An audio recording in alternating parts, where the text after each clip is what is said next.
আসসালামু আলাইকুম, শুভ সকাল। আবার আরেকটা নতুন সকাল পেলাম, বৃষ্টি মাখা।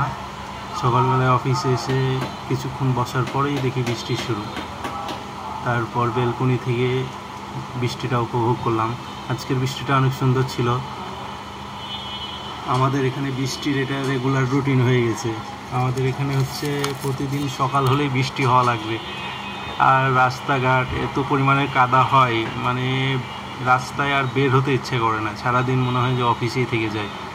দুপুরে খেতে যেতেও ভালো লাগে না, এই রাস্তায় প্রচুর পরিমাণে কাদা থাকে। তবুও দেখেন, জীবিকার চাহিদায় মানুষের নিজের প্রয়োজনে প্রতিটা মানুষ, কত মানুষ বের হয়েছে ঘর থেকে। কেউ বাজার করার জন্য, কেউ এটে সেটে কেনার জন্য, সবাই কোনো না কোনো কাজে বের হয়েছে। সবাই ভালোভাবে বাড়ি যাক, এটাই চাই।